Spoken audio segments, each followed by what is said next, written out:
Welcome to The Worthy House, where we offer reality-focused writings on a variety of topics, often on history, politics, and, in general, on human flourishing in a post-liberal future.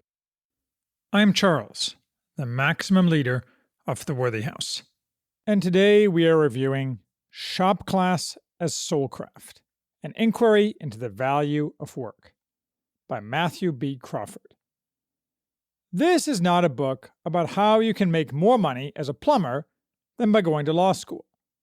It is, rather, a book of philosophy, revolving around thoughts on alienation, self-reliance, and what we owe to others. I found it to be both a bit rambling and unexpectedly deep. It manages to connect the thoughts of Marx with those of Aristotle, and it combines practical thoughts on how one should earn one's bread with advice for living a whole life. The net effect is worthwhile, though not earth-shattering.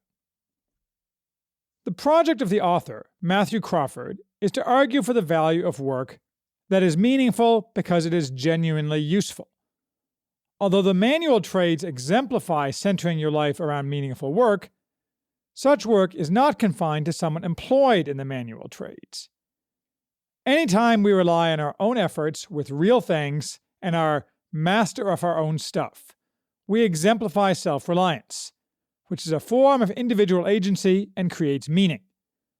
Not doing genuinely useful work and not relying on yourself lead to lack of agency, which means alienation, and is at the root of much modern angst.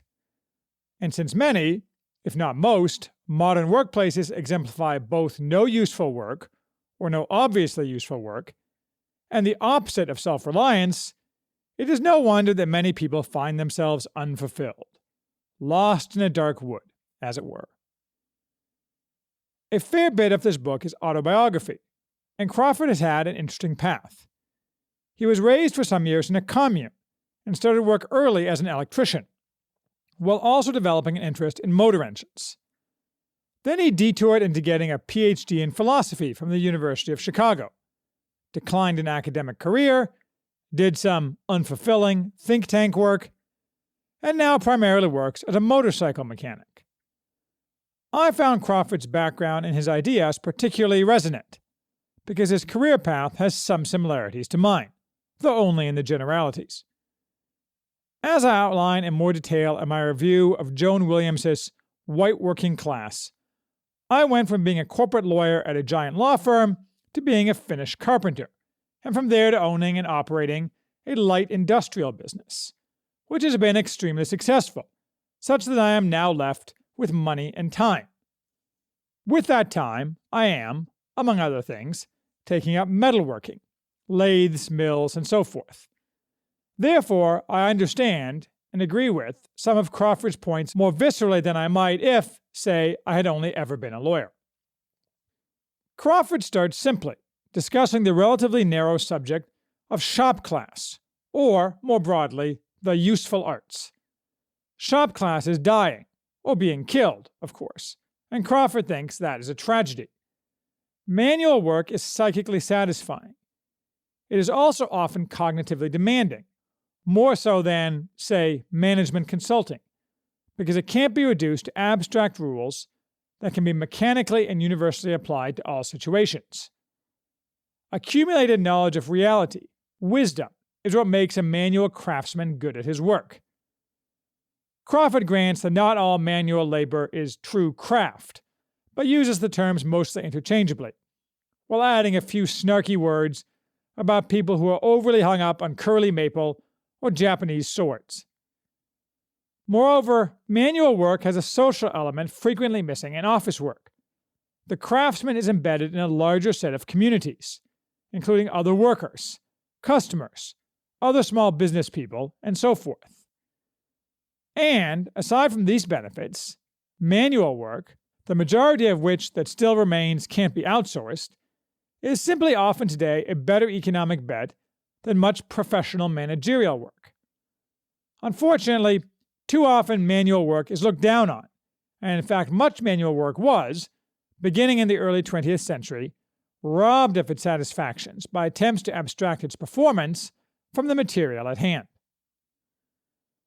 So far, this is only modestly philosophical.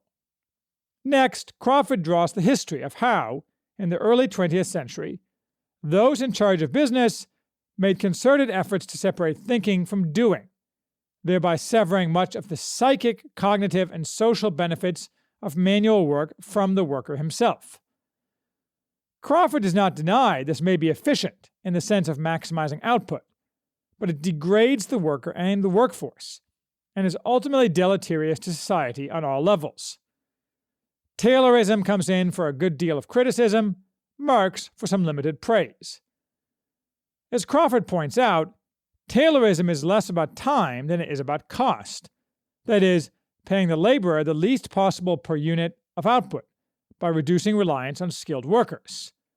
Yes, Henry Ford doubled pay, because he had to, since his assembly line work was so unpleasant, and the caliber of the workers paid, their skills and their intelligence, dropped.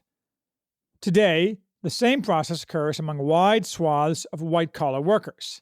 It is not true that we have a creative class because minimum wage workers at Best Buy are praised for offering suggestions. They, and most employees, are instead degraded wage slaves who are alienated from their labor, the fruits of which they cannot even see or apprehend, or which in any case go to others. And although Taylor doesn't mention it, this book was published in 2009, artificial intelligence threatens to further continue this process. Although I don't believe AI will ever fulfill its supposed promise in any other than the narrowest areas, and probably not even there. Given that work is toilsome and necessarily serves someone else's interests, that's why you get paid, we should aim not at silly, vaporous beliefs like Best Buy workers being creative, but at goals that avoid utopianism while keeping an eye on the human good, work that engages the human capacities as fully as possible. We should not partition thinking from doing. Yes, some people should be employed as thinkers, since we need thinkers in some positions, after all, and some people are best suited to be thinkers, although most knowledge workers are nothing of the sort. But there is wide scope still for non-routinized manual work, and the young should be encouraged to evaluate those alternatives. If you choose manual work, one feels like a man, not a cog in a machine. The trades are therefore a natural home for anyone who would live by his own powers, free not only of deadening abstraction, but also of insidious hopes and rising insecurities that seem to be endemic in our current economic life. It will be better for them and for society. The next few chapters work out this set of philosophies, both of themselves and in opposition to certain dominant modern philosophies. As to the opposition, first, as Crawford points out explicitly, craft is a challenge to consumerism, the ethic of continual discarding while in constant pursuit of new, usually junky, products produced by others. A craft approach views objects as valuable, to be repaired, if possible, rather than simply discarded.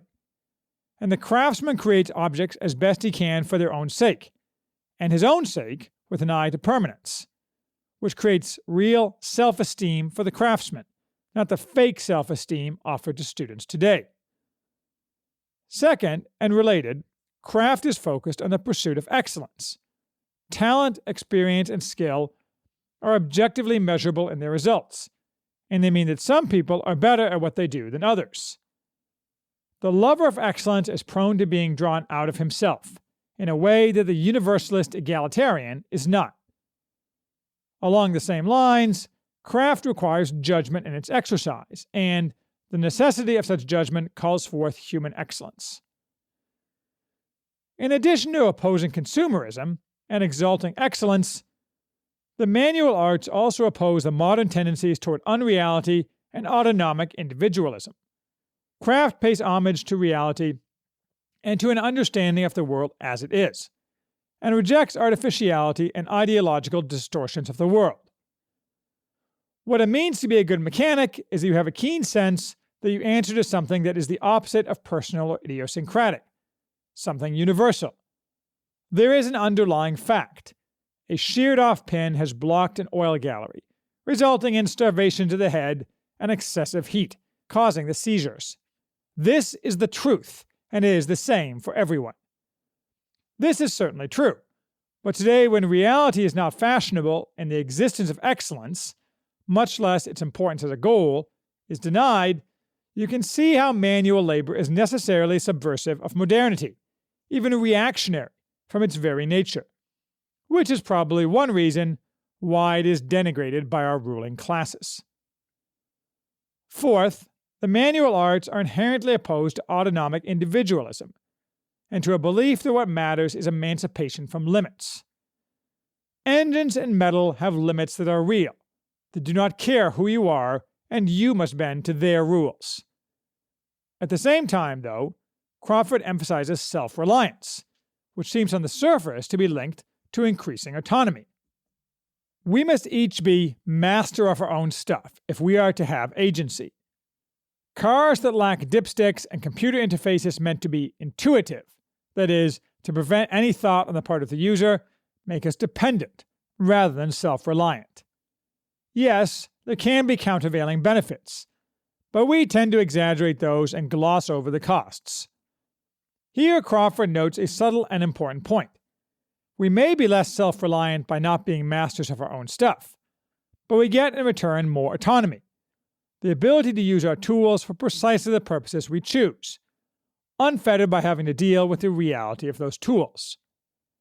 At the same time, we get less agency. As with a musician who must practice and obey the mechanical reality of an instrument and of musical tones whose facts do not arise from the human will, and there is no altering them, the basic character of human agency is that it arises only within concrete limits that are not of our making. The fewer limits, paradoxically, the less agency, the less self-reliance, and the more autonomy. Seeing that self-reliance itself also implies, at first glance, more autonomy, Crawford goes to some effort to distinguish his call for self-reliance from a call for unfettered, atomistic freedom of the individual. The kind of self-reliance I have in mind is essentially different from the cult of the sovereign self, and it requires some further reflection on the idea of agency. By agency, he means not action directed by the will of the self, but activity directed towards some end that is affirmed as good by the actor. But this affirmation is not something arbitrary and private. Rather, it flows from an apprehension of real features of the world. The manual worker's individuality is not only compatible with, it is realized through his efforts to reach a goal that is common. His individuality is thus expressed in an activity that, in answering a shared world, connects him to others. Such a social individuality contrasts with the self-enclosure that is implicit in the idea of autonomy, which means giving a law to oneself. The idea of autonomy denies that we are born into a world that existed prior to us. It posits an essential aloneness. An autonomous being is free in the sense that a being severed from all others is free. To regard oneself this way is to betray the natural debts we owe the world, and commit the moral error of ingratitude. This is, of course, merely a straightforward application of the universal Western view of freedom from Aristotle until the Enlightenment, that liberty is the ability of each person to choose virtue and self-rule. Crawford's self-reliance is a bound self-reliance, embedded in a larger society. It is the very opposite of the self-reliance of Robinson Crusoe, or of a man adrift in an ocean of liquid modernity. As you can see from all this, many of Crawford's philosophical points overlap. I found that his arguments often felt a bit rambling, not wrong, but not totally crisp. I am not sure if that is a fault in my perception or a fault in his writing. In any case, Crawford intermittently returns to more robust autobiography, talking about how he became educated, in particular through discovery of his own dispositions, a real form of diversity. He offers a number of interesting insights, including, in the context of understanding an engine rebuild, after being educated by someone with more experience, it is an uncanny experience. The raw sensual data reaching my eye before and after are the same, but without the pertinent framework of meaning, the features in question are invisible. The mechanical arts therefore reward attentiveness, less so than creativity. But we are always told how important creativity is in every context, and attentiveness is denigrated. Crawford then pivots to an analysis of cubicle labor, noting, for example, that corporations portray themselves as results-based and performance-oriented, but that's mostly a lie, and wholly a lie in comparison to the objective performance found in the mechanical arts. More broadly, office work focuses on teamwork, the manual trades on individual responsibility, sometimes in the form of a crew, where there is a hierarchy of both authority and competency, which again leads to a reality-based search for excellence. I agree with this. Teamwork, so exalted in business school and by mediocre businessmen, is a complete waste of time, except in the context of having a team leader who hands out orders to subordinates, as in the military. The reality is that nearly all true egalitarian teams in any business context are composed of a toxic brew of free-riding and lowest common denominator behavior, a race to plumb the bottom of the sea of competency, which is why egalitarian teams are not found in high-performing businesses, even if their leaders pay lip service to the idea. Far better, says Crawford, to have individual competency and responsibility harnessed to a common goal. The workplace needs a concrete task that rules the job, an autonomous good that is visible to all. That white-collar workplaces usually lack such a task is one reason why management devolves into therapy. Speech is regulated, and sensitivity is everything, because there is no objective standard of excellence. It is, I think, important to note that while Crawford nowhere adverts to it, this is really a book directed at men. Shop class, when it existed, was almost exclusively male, and this is rooted in biological reality, that men are, on average, much more interested in manual work than are women. The equivalent of shop class for women was home economics, and women selected that at similar rates to men selecting shop class. Shop class and the mechanical arts revolve around typically masculine traits, such as problem solving, competition, and objectively demonstrating competency and prowess, and they often involve danger. All the most dangerous trades are utterly dominated by men. Self-reliance itself, in fact, is much more a masculine aspiration than a feminine aspiration. Home economics revolves around feminine traits, such as nurturing and empathy. Nor was it some form of discrimination that created these differences between the trades and home economics. As has been proven time and time again, most notably in the progressive Scandinavian countries, when women are given totally free career choices, they gravitate more to traditionally female activities. This underlying reality is obvious between the lines in this book. Crawford refers nearly exclusively to men in phrasing, anecdotes, and the use of generic pronouns. Many women might find this book interesting on a philosophical level, and a few might find it useful to their lives, but in practice, this book's audience is men. The book could have addressed numerous related issues, though of course an author has to draw the line somewhere.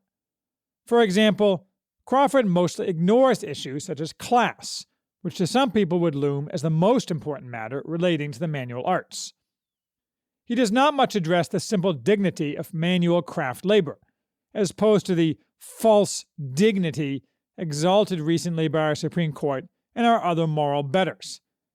And he barely mentions manual work that is repetitive factory work with no aspect of mechanical art or craft. His arguments apply much less to such work, but he does not dwell on the distinction and its implications.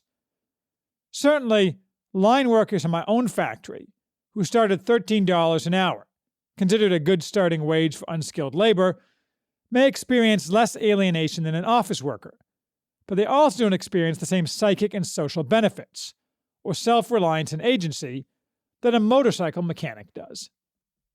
Distinguishing, therefore, among types of manual labor seems like an important task, if one is actually considering adopting manual work as a job. Ultimately, as I say, Shop Class as Soulcraft is a bit rambling for my taste. It's not that it meanders, but it does stroll among its topics with quite a few asides. Thus, the end result hangs together, but it's hard to parse sometimes since it doesn't have a strong frame. The reader therefore feels like he's learned something and advanced his thought, but it's more holistic than specific. On the other hand, perhaps that's the intent. Soulcraft, after all, sounds pretty holistic. Either way, the reader does benefit from the book, and it raises important philosophical and practical questions that, especially for young people, bear thinking about.